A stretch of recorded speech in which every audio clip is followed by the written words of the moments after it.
What's going on, bottom line viewers? It's Mitch here for your NFL Week 11 full betting preview. This is the breakdown where I give you my favorite picks versus the spread, my picks for the totals this week, the over-unders, my parlays, my pick'em parlays from Underdog Fantasy, and my teaser of the week. If that sounds good, don't forget to spike that like button and subscribe to the channel for weekly NFL betting advice. Also, let me know in the comment section below your favorite bet this week. Are you betting a total this week? Are you betting a spread this week? What's your favorite parlay? Let me know in the comment section below. And if you have any questions at all and you want any of my advice or my 2 cents, then just ask in the comment section below and I'll get to your question absolutely positively.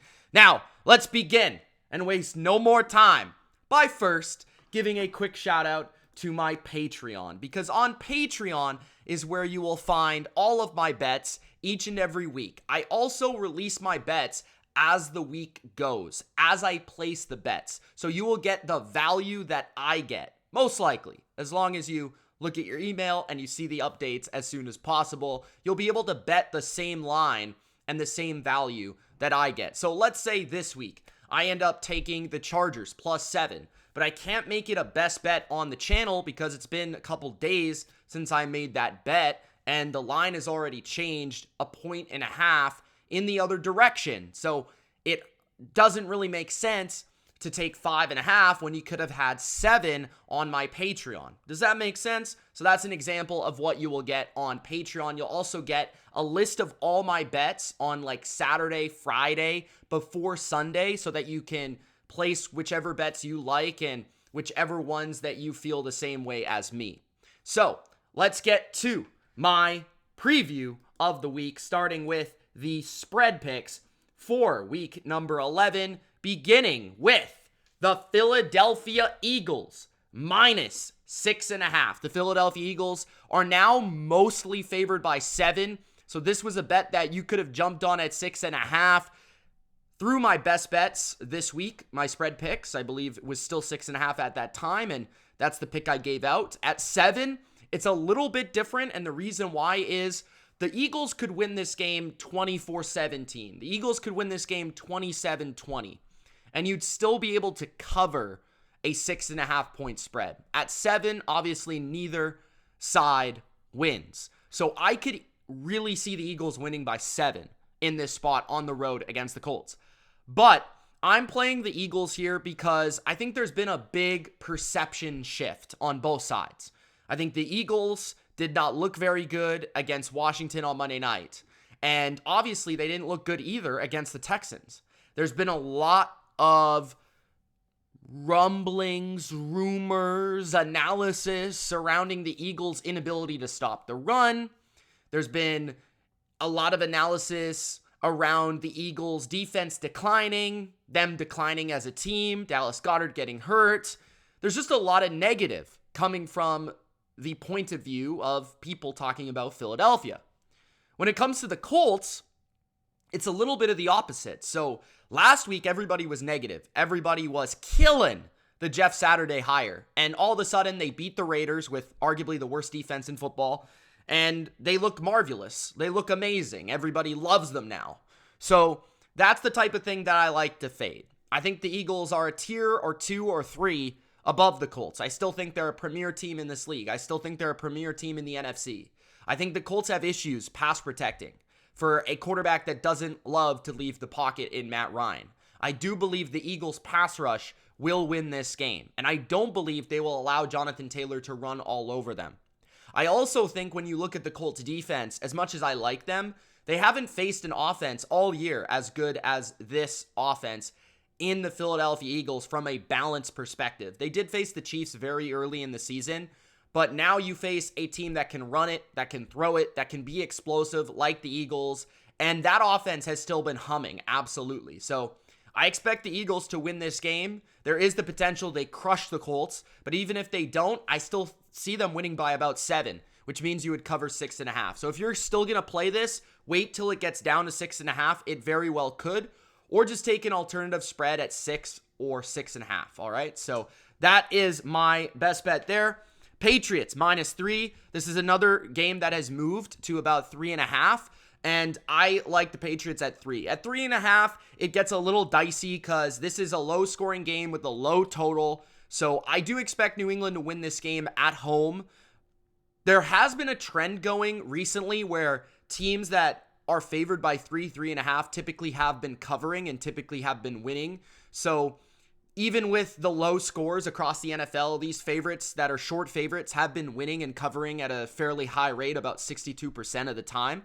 So that's pretty good from a trend perspective. But for New England, they've dominated the Jets. They've dominated Zach Wilson. They've dominated Robert Saleh. They're coming off a bye with extra time to prepare. They're the better coaching staff. And this is a healthier Patriots team than we saw just 2 weeks ago play the Jets. Also, there's a little bit of line movement here. A lot of people are buying into the Jets. A lot of the public is buying into the Jets. And that has caused this line to move pretty significantly from the Patriots being favored by a full field goal on the road a couple weeks ago to the Patriots only being favored by 3 or 3.5 at home, which I would say there's a little bit of a difference there. I think New England should really be favored by 4, 4.5 in this game. I do think they're a bit better than the Jets, and I do think that they can run the ball more sustainably, move the ball more sustainably, coach more sustainably, and their defense. Everybody's hyping up the Jets. Patriots defense is elite. So I'm taking New England here at -3. If it's at -3.5, I would maybe caution a little bit just due to the potential ability for this game to land on 3. But I would also take a look at potentially just laying New England on the money line. I do like New England on the money line a lot. So that's my advice there. When it comes to the New York Giants -3, this is another game that suits that trend of home teams laying a field goal, 3.5-ish against a team on the road. And I feel like the Giants are a much better team than the Lions. You know, the Giants have only lost a couple games this year, and I don't think they're as good as their record suggests. So I understand this line, but I also feel like the Giants are a defense that are a bit underrated, that can confuse Jared Goff, that can get after Jared Goff. They've got some big people up front that can slow down the Lions' running game. And Wink Martindale is a very creative coordinator. Offensively, I think the Giants do everything well that the Lions don't do well on defense. They can run the football. The Lions aren't very good against the run. Daniel Jones is very athletic at quarterback. We saw Justin Fields run all over them last week. So I think that running game of the Giants will eat and open up some passing plays for Daniel Jones. And if they can get the lead, I think that's going to put the Lions in a really tough situation with Jared Goff dropping back and feeling the blitz and getting pressured and causing mistakes. So I like the Giants -3. Then we got the Bengals -4. I'm not as high on this game as I was, to be perfectly fair. I feel that the Bengals, as a team that I rate as a playoff team, should be able to cover a 4-point spread even on the road against the Steelers here, even with TJ Watt. And this is a Bengals team that has dominated the Steelers for the most part. In week 1, they did lose this game, so it is a bit of a revenge game. But in that game, if you just check the box score, Cincinnati had over 30 first downs. They thoroughly dominated the game from a yards perspective. The difference in the game was an overwhelming amount of mistakes by Joe Burrow. I just don't see that happening twice in 1 year, even without Jamar Chase, even on the road. So I like the Bengals here. I don't think they're going to crush the Steelers by any means, but I could really see them winning by 7, 6, maybe even 10. That would be enough to cover this game at 4 points. I just don't think 4 points is enough for me to side with the Steelers with such a bad offense. You know, the Bengals are very well coached on defense. I think they'll have a good game plan for this young Kenny Pickett at quarterback for the Steelers. My 5th pick is the Cowboys -1.5. Dallas, I think, is potentially the better team here. And a lot of people are really on the Vikings this week. The public's on the Vikings because of the perception of what happened last week. The Cowboys, they allowed a 14-point comeback from Aaron Rodgers at Lambeau. The Vikings went to Buffalo and came back on the Bills and won. Now, what I like about this matchup for the Cowboys is their pass rush getting to Kirk Cousins. The Vikings have allowed the third most pressure this season, and they've been up and down in that regard.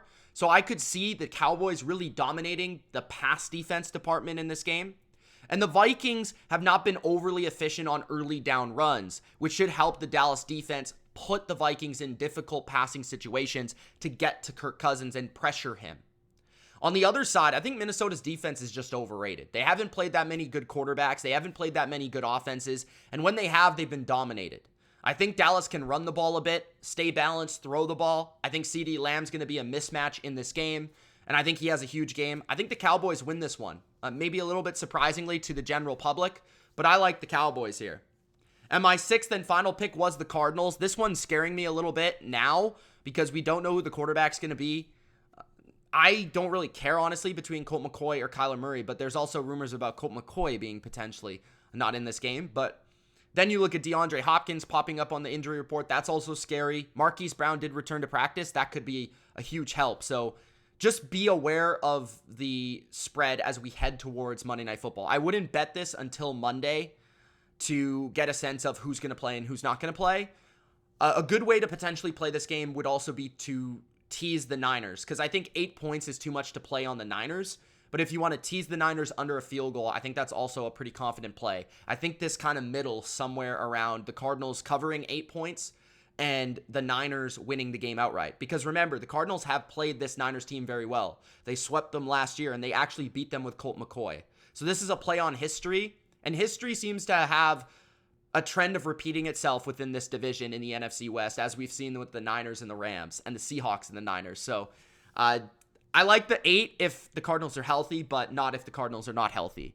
The 7th additional game that I thought about early in the week was the Chargers. As I already said, I would look at that line as we get closer to that game. If it does get to 6, I would definitely take the Chargers. I don't think it's going to move in that direction, though. I think it's only going to move in the other direction. So if you are feisty enough, a Chargers money line might not be a bad play with the Chiefs missing Juju Smith-Schuster, Mecole Hardman, and Valdez-Scantling. There's going to be a lot of pressure on that receiving core in this game. So those are my spread picks this week. In terms of my teaser of the week, my teaser of the week is the Chargers plus 11. As I said, I think they've got a chance to win this game at home. So getting them plus 2 possessions in this game, in a game where I think they'll move the ball against a overrated Chiefs defense, getting back potentially Keenan Allen and Mike Williams, huge. And Brandon Staley, as much as I've been critical of him, his defenses have actually played Mahomes and Andy Reid quite well over the last couple of years. So 11 is a lot for a Justin Herbert team. And then I like the Bills to win the game by more than a field goal, by more than 2 points. So I got them down from 8 to 2. There may be 9s out there now. In that case, maybe swap the Bills out for the Niners, and it would be the same play, -2 on a 6-point teaser, or take it to a 6.5, 7-point teaser. That would work as well. But I like Buffalo. I thought about laying and making that an additional spread pick as well, but I picked the Buffalo Bills, and I bet the Buffalo Bills at -7.5 once the game got changed. For whatever reason, they moved the line in that direction, and now the line has moved all the way back to -9. So I wouldn't lay the points with the Bills unless it was under 8, personally, and I don't think it's going to get there. So I think the best way to be confident in a Bills victory is by teasing them down.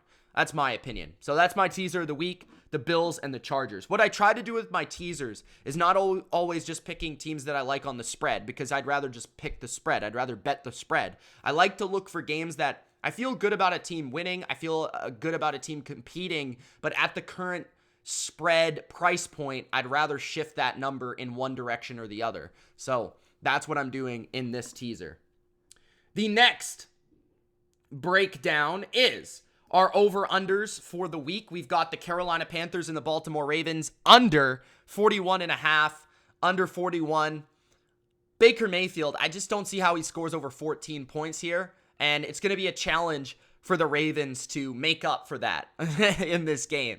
Very simple. I just don't think Carolina's going to score a lot of points. The Ravens are fresh off a bye. The Ravens typically improve from a coaching perspective with weeks to prepare. And Baltimore's defense has been getting consistently better and better and better throughout the season. So I do like the Baltimore Ravens and the Carolina Panthers to go under the 41.5 in this game. And then the next game is the Rams and the Saints under 39. Stafford without Kupp. I think this Rams offense is going to struggle to protect, to run the football against the Saints front, and I don't think it's going to equate to a lot of points. In terms of the Saints, they've been struggling to score touchdowns, struggling to put the ball in the end zone. Andy Dalton has looked pathetic, and the Rams defense is the stronger side of the football for them. I think this does go under a low total of 39. Chiefs, Chargers over 52. Gambling on Mahomes to put up points once again. And I like the Chargers with their weapons back to put up points of their own. So I think this is going to be a trading of sevens between these two teams. I also love that Brandon Staley's going to be potentially aggressive in this game to go for it, to put up a lot of points. We saw last year, late in the year, these two teams had an absolute shootout in Los Angeles. So look out for this game to be at least one team in the 30s. And as long as the other team gets to about 24, you should cash your ticket. Washington and Houston, under 40.5. I just don't see how either of these teams score more than 24 points. I think this is probably going to be like a 17-16, 20-17 type game. I think 40.5 is overestimating it. I think both of these defenses do a fair job. Houston, their run defense is their weakness. I think Washington tries to expose that, but I think that means that the time definitely is chewed up in this game. And Washington is good at sustaining drives and going a lot of minutes and chewing up the clock, but that doesn't really equate to a lot of points. On the other side, Washington's really good against the run. Houston's strength offensively is stopping, is running the football, right? So Washington can stop that run game and force Davis Mills to beat them. I just don't see how either of these teams get to that many points, and I like the under here with two bad quarterbacks. And then Pittsburgh, Cincinnati, I also like the under. One big reason I like the under here is Joe Burrow has struggled against cover 2. The Steelers play over 50% cover 2 when TJ Watt is in the lineup. I think that does slow down the Bengals early on in the passing game. And I think Cincinnati, as I said, dominates that side of the ball defensively against Kenny Pickett with the extra time to prepare, where they're very, very good coaching on that side of the ball. So I like the under 41 in that game. So those are my picks for the totals. And next, we've got to talk about the parlay, the Mitch Moneymaker parlay, which this week I have the Buffalo Bills money line, the Cincinnati Bengals money line, the Philadelphia Eagles money line, and the New England Patriots money line. A money line parlay here for the Bengals, Bills, Eagles, and Patriots. Approximate odds about 4 times your money. So check that one out. I know some people may not love the Patriots this week. If you don't love the Pats, maybe swap it out for the Giants. That would be a recommendation from me. If you want to go bold, maybe go with an underdog like the Texans or the Chargers on the money line. I know some people will like the Jets. I don't agree there. So those are my parlays and my plays. Now let's get to the Underdog Fantasy Pick'em Parlay, which is, of course, on Underdog Fantasy. Using the promo code BLV, they will match your first deposit up to $100. That means if you deposit $100 using the promo code BLV, you will get a free $100 to use on Underdog Fantasy. And they have great player props and pick'em parlays. Like this one that I played this week, we've got Daniel Jones going over on his rushing yards at 34.5. Paris Campbell going over his receiving yards at 36.5. He's been a great target of Matt Ryan. When Matt Ryan has suited up, I think that is not priced correctly. Ramondre Stevenson going over 20 receiving yards. I think he had 7 catches for 70-something yards against the Jets in the first game. I think he goes over 20 receiving yards in this game as the Jets look to funnel the ball to the running backs in the passing game. I got Terry McLaurin with more yards than Brandon Cooks. Brandon Cooks has not been his best lately. He has not really been motivated to play for this football team. I don't think he really loves playing in Houston anymore. Terry McLaurin's been on a heater with his guy Heineken at quarterback, and also the number one corner Stingley is out for the Texans. So McLaurin should have a nice day. Joe Burrow to have more passing yards than Kenny Pickett. Pickett, of course, is plus 37.5, but I don't think that's enough to make up for Joe Burrow, who threw for a ton of yards in the first matchup, and I think the Bengals will go to the air in this game once again. So that is my Underdog Fantasy Pick'em Parlay for week number 11, and those are my plays, my teasers, my picks, and more for week 11. I hope you guys enjoyed this video and breakdown. Let me know in the comment section below what you think, and let me know if you need any questions answered. Gronk spike the like button, subscribe for more, and let me know if you enjoy this show, as it is new on the channel, and if you would like me to do any more betting content, and if you have a specific idea, also let me know in the comments. It's Mitch. Thanks for watching. Good luck this Sunday. Peace.